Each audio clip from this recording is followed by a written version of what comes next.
প্রায় 3 দিন ধরে ভাবছি একটু ফুচকা খাবো, কিন্তু এই বানানোর ভেজালের জন্য আর এটাকে বানানোর ইচ্ছাই করছিল না।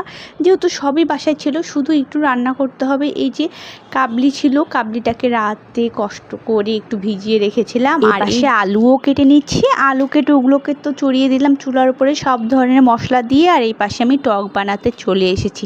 টক বানানোর জন্য বেশি কিছু লাগে না, জাস্ট একটু আপনার কাছে যদি হচ্ছে ওই যে তেঁতুলের কি বলে ওটাকে আমি জানি না আসলে, তেঁতুল আর কি, শুকনো তেঁতুলটা যদি থাকে সেটার সাথে কিছুটা বিট লবণ, গুঁড়ামরিচ বলতে আপনি ভাজা মরিচ যদি ইউজ করতে পারেন, কিন্তু আমার কাছে ছিল না।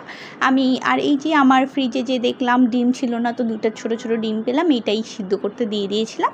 আর এই পাশে সব কিছু বানিয়ে, আর এই যে এই পাশে আমি হচ্ছে ফুচকারি এগুলো ভাজতে আসছি। আর আমি কিন্তু আলাদা করে ওই যে ধনিয়া পাতার একটা চাটনি আমি সবসময় ফ্রিজে বানিয়ে রাখি, সেটা কিন্তু টকে দিয়ে দিয়েছিলাম। টকটার সাথে কিন্তু আমি আরও কিছু কেরামতি করছি, সেটা পরেই দেখতে পারবেন। আগে এগুলো সব ভাজে নিই।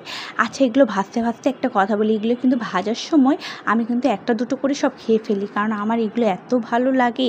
আর আজকে যেহেতু ভাবছি একটু পেট ভরে ফুচকা খাবো, তাইলে তো আর কোনো কথাই নেই। এই যে সব কিছু রেডি করে আমি টেবিলে বসে, আর এই যে এখন খাওয়া শুরু করে দিচ্ছি। আর এই যে দেখুন, আমার কিন্তু সব কিছু আগে থেকে রেডি হয়েছে।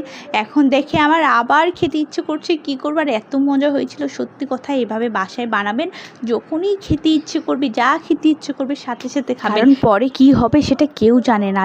তাই আমি বলছি, যখন যেটাই খেতে ইচ্ছে করে আপনার সাথে বানিয়ে সেটা খাওয়ার চেষ্টা করবেন, কারণ পরে আর না ওই খাবারের মানে খাওয়ার এনার্জিটাই থাকে না। কিন্তু এই যে দেখুন, আমি এত মজা করে আজকে খেয়েছি, আর কি বলবো। আপনারাও ট্রাই করতে পারেন বাসায় এভাবে অলস